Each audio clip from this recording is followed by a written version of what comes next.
The activities of federal SARS or even state SARS or any other unit within the Nigerian police is regulated. When we came on board, the outcry in the country was the extrajudicial activities of the federal SARS. And for that reason, during my maiden speech as Inspector General of Police, I decentralized federal SARS and gave the responsibility and control to the commissioners of police in the states to be checking their activities, and also we changed their mode of operations. But it seems we need to reform again. We've identified some of these unruly officers who have been terrorizing youth in particular in the name of Yahoo boys. We made them to stop, but it seems they have not heeded, or few of them have not heeded to that call. We've arrested some in Port Harcourt, some in Delta, and they are facing disciplinary action now. The public may know that a lot of disciplinary actions have been taken and is being taken against some of our officers that went out of their way to do things that are unbecoming of police officers. But we do it internally, quietly, and we ease them out a lot. We've been easing a lot out. But for us to be able to let members of the public know the reforms that we are doing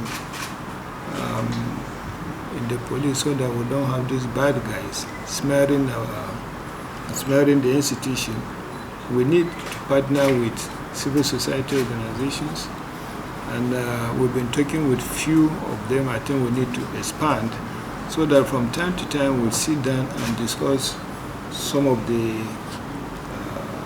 activities we do in the police that they feel require some adjustment, require some reform, it requires some administrative directives. I will call on members of the public to exercise patience with us. We've already announced some measures against the activities of these unruly officers, whether it is federal SARS or other tactical units. All the measures we've announced must be followed to the latter. I've already sent written messages to the commissioners of police in the commands and assistant inspector generals of police in the zones on further procedure to be followed in order to checkmate the activities of these tactical units. And the reform continues. By the time we meet with other civil society organizations, we'll come up with a communique on how we shall collectively work together in each state of the Federation to help in improving the performance of the police in those states. Because members of the public are supposed to be protected, and then if there are some challenges from the police, it is the same members of the public that will be able to alert us to say, look, management, this is what is happening. So I've asked the PRO to call for regular meeting on quarterly basis with civil society organizations. We've been having that already on election matters with some group of civil society organizations, but I've asked him to expand it to cover the youth, so that on quarterly basis we'll be discussing activities of our officers on ground. The idea of the town hall meeting organized by the Ministry of Youth and Sports is a welcome development. I think that will give us a forum also where we can always get feedback from members of the public through that forum. We have seen the response of the police authorities. We have also seen the response of government. in order to further deepen this response towards making sure that our youth are protected and not harassed, towards making sure that the police is professional. I've come this morning to thank the police force and the IGP especially, but also to hold private talks on how the reforms promised can be accelerated. The youth of this country are not all criminals. The youth of this country are law-abiding, and we know that a professional police will apply precision in identifying only the youth that are criminals. We have that understanding now that the mere fact that you're carrying a laptop does not qualify you as a suspect.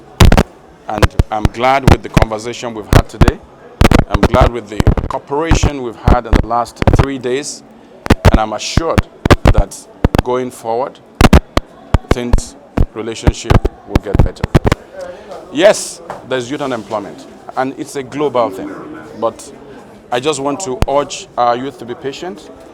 The part of criminality is not a choice. It cannot be an excuse. Lack of employment cannot be an excuse to throw the path of criminality. In any country you are, that cannot be an excuse. And the same thing for this country. I just urge them to be law-abiding, but also to apply themselves to the opportunities created by government. There are quite a number, over a dozen opportunities for our youth. They need to plug in, they need to apply themselves to this opportunity, and hopefully we can turn the tide. I think the government is doing a lot. If you look at the 2.3 trillion stimulus package approved by Mr. President, it's a 12-month package. Several ministries are rolling out already several, beyond palliatives, training for our youth, training leading into enterprise, and so many other in agriculture, in digital training. Industries, trade and investment is helping small and medium enterprises. We are also going to help small businesses, working with Google and several other partners. So there's a response, a very massive response for the first time on the part of this government.